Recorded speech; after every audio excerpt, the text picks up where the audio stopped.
over the past 40 years, let's say, our economy has grown dramatically, maybe doubled in per capita GDP. And yet, the real median household earnings have only gone up by about 20%. And that leaves a lot of people in America saying, what is all this thing about prosperity, about rapid economic growth? We're not feeling it. Economic policies that are good for society generally can have painful distributional effects. And at some point, it's the politicians who are held accountable. So I think there is a legitimate concern that the political system has not delivered the goods. And that, unfortunately, leads to a certain skepticism and cynicism about the value of democracy itself. I'm Jeff Frieden. I'm a professor of government at Harvard University. I work on the intersection of international politics and international economics. Jeffry Frieden is also the author of several books, including Global Capitalism and Currency Politics. His latest article, titled A Place for Politics, is published in the March edition of Finance and Development magazine. So you spend a lot of your time looking at how economics and politics interact. While we instinctively turn to economics to measure the value of things, your latest piece in Finance and Development talks about how politics helps us measure the things that we actually value. And as an example, you use the collapse of manufacturing and the coal industry to illustrate that. What do these depressed communities tell us about what we value as people? Well, I think one thing that we see directly and that economists can tell us a lot about is the loss of jobs, the loss of income, the loss of wages, of property values, things along those lines, all of which are monetary or pecuniary costs and are very, very important. I would not downplay their importance. But what a lot of people, especially those living in these communities, in communities that have faced hard times, think of as perhaps at least as important, and maybe in some instances more important, is the loss of the community itself. Because people live in communities and value the fact that, for example, they belong to social organizations, they go to churches or other religious institutions. They value the fact, for example, that their children can aspire to live near them, their grandchildren can grow up near them. They value the social connections that are associated with the community. A lot of these distressed areas are actually not the big cities we think of, Pittsburgh or Chicago or Detroit, but small cities and towns that have entered into distress with the loss of important factory or other kinds of jobs. And people often lament the fact that this used to be a thriving, close-knit, intergenerational community, and that sense of community has disintegrated as the community's economic lifeblood has also fallen apart. Yeah, so I guess the question here is, if we value those things, why did the industry that supported those communities slip away? And I guess this is where economics and politics interact. Do you think there's an alignment problem there? I mean, it seems that what's good for people is not necessarily good for government and vice versa. I'm not sure I'd call it an alignment problem. I'd say that economics has its place. Economics can tell us what's good for society as a whole. Mm-hmm. And in the case of trade, virtually every economist in the world would say the optimal policy for virtually any country, with some minor exceptions, is free trade, unilateral free trade, opening your borders to the goods of the rest of the world. Keynes, I think, said it perhaps most eloquently when he said, no country can make itself richer by artificially making the goods that it consumes more expensive. So why not give everyone access to the cheapest goods of every country in the world? And that's the economic view of things. And I agree that is a very, very important value. And I think most people agree that that's a very, very important value. The reality that I think, again, most economists would recognize is that even if something is good for the country as a whole, it may not be good and probably isn't good for everyone in the country. So even optimal economic policies create winners and losers. Trade is not only no exception, trade is a sterling example of a policy, or trade liberalization. Free trade is a sterling example of a policy that can make the economy and the country as a whole better off while harming some members of the community. Mm-hmm. You open your borders to the trade of the rest of the world, and consumers can buy goods much more cheaply perhaps than they could before. But that also means that people who used to produce those goods inside your borders are now perhaps out of work. So we get cheap clothing and cheap cars and cheap electronics and cheap furniture from the rest of the world, but that has meant the closing down of auto factories and steel factories and garment factories and furniture factories. Yeah. In aggregate, the country is better off as a result, but the workers and those around those factories have lost something. So what economics doesn't tell us is how to weigh or weight the losers against the winners, so to speak, the benefits that accrue to those who are on the plus side of international trade against those who are harmed perhaps by international trade. They can tell us what wages are lost or gained, but they can't tell us about all of the values that might be affected by opening a country to international trade, international investment. And so this winners and losers phenomenon, is it a universal thing, or would you say that it's more pronounced under some forms of governments? I think virtually every economy faces choices about policies that are going to make the economy better off, but some people worse off. Any policy that only makes everyone better off is not going to be controversial. So it's not political. Politics is all about a clash of interests, not all, but largely about a clash of interests. And so, I'll give you an example, and then this may lead to what you have in mind about forms of government. Mm-hmm.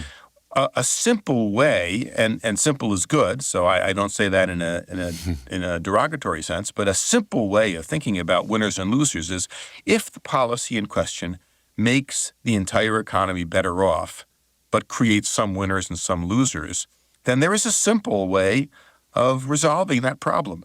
You can tax the winners in order to compensate the losers for the lost wages or lost income or whatever pecuniary monetary losses they've realized. Right. Now that, on paper, in the textbooks, when we teach our students, that is very straightforward. You compensate people and everybody is made better off. The reality is that no one, I think, will be surprised to know that the winners don't typically enjoy being taxed to compensate the losers, so that there is often a political struggle over compensation. So while in the abstract, in theory, in the textbooks, we could make everyone better off with trade by taxing the winners and compensating the losers, in reality, the political system is mediating that, and some political systems do a better job than others in operating that kind of compensatory or transitional mechanism. I'll give you an example that we often talk about in the world of political economy. There are countries in the world that have no choice but to be open, very, very small open economies. So among advanced countries, there's been a lot of work done on how countries like Belgium or the Netherlands or Sweden or Austria that are very, very small and therefore can't really be closed. They have to be open to the rest of the world.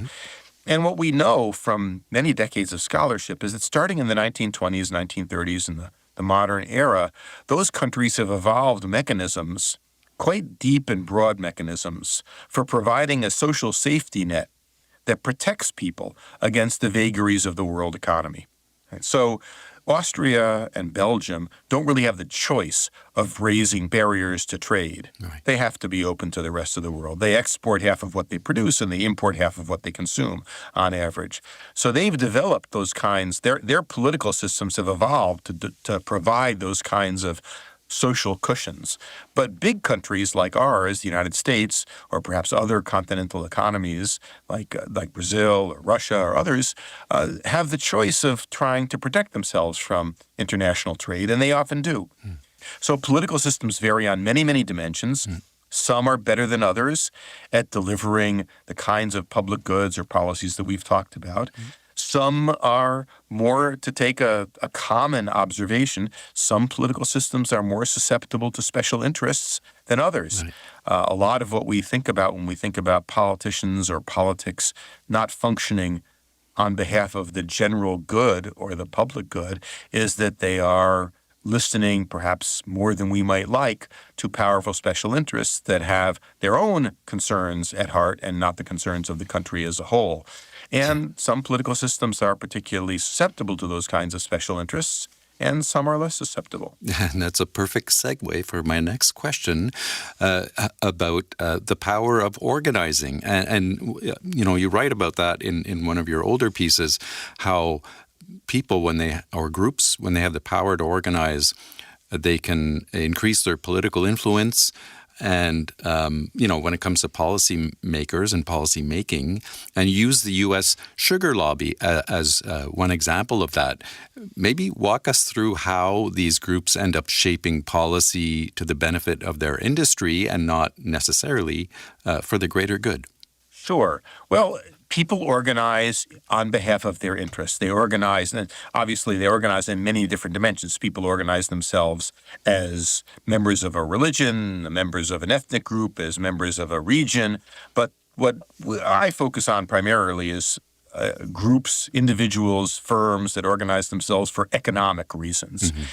And you can imagine that members of an industry, of course, they're competing with one another. The different firms in the auto industry are competing with one another, but they also have some interests in common.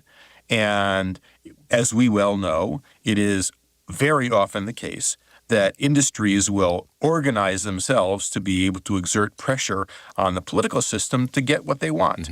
Mm-hmm. An example that I often use is that of the sugar producers of the United States. Now, the United States is really not a country that should be producing very much sugar. We don't have a tropical a climate except in a few small areas. But there are 17 sugar plantations in South Florida and South Louisiana. And then there are a few thousand sugar beet producers on the Great Plains. And so there are some people who can produce sugar. They probably shouldn't from an economic standpoint, but they do. Right. And they have organized themselves very, very well. So well that they're able to get the U.S. government to provide subsidies and protection to sugar that makes sugar, depending on the year, varies from year to year, makes sugar about twice as expensive in the U.S. as it is in the rest of the world. Now, that's something that most Americans probably don't even know about. And frankly, they probably don't really care about it because you're talking about a couple of cents a day, right, let's say, in sugar consumption. But for those 17 sugar plantation owners and for those few thousand sugar beet owners, this is really, really important. And so they are extremely well organized. They lobby Congress. They make major campaign contributions to members of Congress and senators. They are a political force well beyond their numbers. So that's an example of a special interest. Now, I want to say we know, there's been plenty of work on this, we know that the sugar lobby has outsized influence on American sugar policy. We would not have a sugar policy that raises the price of sugar above to twice the world market level if it weren't for the sugar lobby. Right. But often I have to argue with my students a little bit about whether this is really such a terrible thing. I happen to think it's not a great thing. But on the other hand, these are people with jobs. And for them, maintaining the viability of the sugar industry, whether it's sugar beets or sugar canes, is a matter of not life or death, but it's a matter of economic subsistence, of continuing to work in the areas that they're working in. So maybe some benevolent dictator might say, we know that it's really not so great to make everybody pay an extra 3 cents a day for sugar, but the alternative is putting all these people out of work. Right. And the way the political system mediates that is by allowing them to organize themselves. So from an analytical standpoint, we can say these special interests have a lot of power. From a normative or philosophical standpoint, it's a little more complicated than just saying special interests are bad. Interesting. At least in my view. Yeah, very interesting. I mean, that goes back to sort of, what you talked about at the beginning there. If industry falls apart and communities die because of it, we're losing something of value in the end. So maybe the sugar lobby isn't so bad in the end. Right. Well, we have a very prominent example of this that most Americans know about, which is farm subsidies.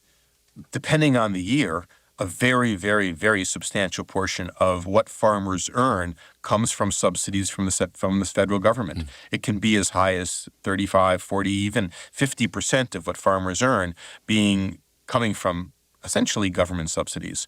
Farmers would not get those subsidies if they were not extremely well organized, which they are. It's not just sugar farmers, it's farmers in general. Yeah. But I think that most public opinion surveys and most of our voting behavior indicates that Americans tend to be relatively sympathetic to the plight of American farmers.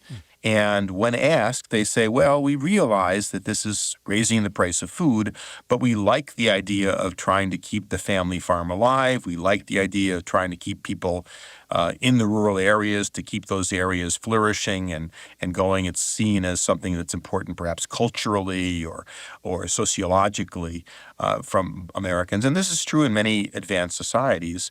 If it were purely an economic consideration, I think that probably half or more of the farmers in the U.S. and Europe would be out of business. But there's a lot of sympathy among voters for people who do the hard work of raising crops and animals. And so that's a decision that the political system has made. It has made the decision that economic efficiency is not the only value when it comes to food, that there are other values, and one such value is maintaining something like a thriving rural sector. And so, I'm thinking maybe going back to your point about why we still have trade barriers when most economists would rather lose them. A lot of it is about political survival, right? I mean, if it takes 10 years or more to see the real benefits of freer trade, and political cycles are, 4 or 5 years. What's the answer to this problem of short-term, politically motivated solutions to our longer-term problems? Well, there are a number of possible ways of thinking about it. The first is political institutions that actually are capable of and have an incentive to think about the longer run. One such institution is political parties. Politicians have finite lifetimes, Right. especially if they're running for election every 2 years, as American members of Congress are. But political parties last for a long time. And in many parts of the world, and many of my colleagues in political science would argue that this is an important consideration, and in many countries, parties that get reputations for pursuing policies that are bad in the long run don't last that long. And conversely, parties that get reputations for doing things even that don't benefit them immediately, but that have good long-term consequences, get rewarded by the voters. And so parties can extend the time horizon that we associate with policy. And then there are political institutions that we can use. We create independent political institutions that aren't quite so subject to the vagaries of electoral politics. We have a central bank, for example. Almost all countries have independent central banks. Yeah. And, I wouldn't say that central banks are apolitical. They obviously pay attention to what's going on politically. Yeah. But central bankers typically don't have to worry about losing an election 6 months down the road, so they can think longer term about the policies that might be desirable from the standpoint of monetary and financial policy. So independent agencies would be another way. And then I have to say, since after all I am an educator, that educating the public may play a role. Yeah. I think that many Americans are confused about, don't have a lot of information about things like international trade, international investment, the international economy more broadly. And I persist in believing, perhaps against some evidence, but persist in believing that if Americans were better informed about the economic and international economic policy problems that we face, that they would be more favorably inclined to finding better solutions to them. So I suppose I have to believe that education can play a role as well in trying to lead to a greater understanding of the kinds of policies that will make a difference in people's lives. Well, I'm 100% with you on that one. And so finally, we've talked here about economics and politics and how they play off each other, sometimes to our benefit, sometimes not so much. But what do you think is the real value of democratic politics? People can get pretty cynical, like you were just saying, about government these days. Yes, they can. And I think people get cynical when they feel that government hasn't delivered the goods. And one of the problems we face in our societies today is that there is a very large segment of our populations that feels, I think legitimately, that they have been left behind and that government has made them promises and then not kept them. And an example of that is the fact in the American context that over the past 40 years, let's say, our economy has grown dramatically, maybe doubled in per capita GDP, a little bit less, but about almost doubled in per capita GDP. And yet, the real median household earnings, that is, the real earnings of the middle-class family in America, have only gone up by about 20%. Yeah. So while the economy has grown rapidly, most of the benefits of that growth have accrued to the top 25 or 30%. And that leaves a lot of people in America saying, what is all this thing about prosperity, about rapid economic growth? We're not feeling it. Yeah. So I think there is a legitimate concern that the political system has not delivered the goods. And that, unfortunately, leads to a certain skepticism and cynicism about the value of democracy itself. Yeah. If our democratic systems aren't delivering the goods, then what good are they in some sense? I think I'm not that cynical and pessimistic. I think that, there's the famous quote from Churchill that democracy is the worst possible way of running a country except for all the other ways.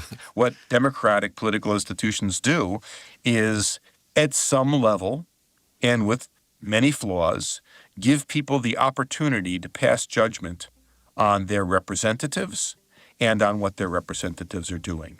Now, it's not a perfect system. It has many flaws. It has failed in many instances.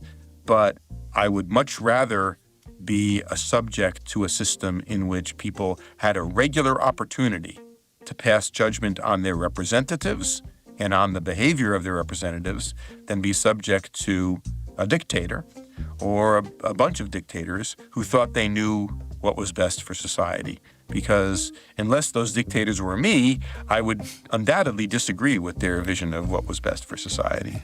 And, I have no intention of being a dictator, even if the job were available. So I think that democracy, the value of democracy is that it gives the people who are subject to the effects of economic and other policies an opportunity to say what they think about those who have made those policies, put them into place, and implemented them.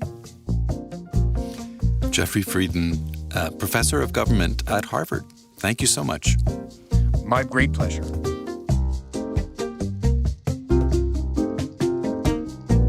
Look for Jeffry Frieden's article, A Place for Politics, in the March edition of Finance and Development magazine. Go to imf.org/FND. And look for more IMF podcasts wherever you listen. You can also follow us on X, what used to be Twitter, at IMF_podcast. I'm Bruce Edwards. Thanks for listening.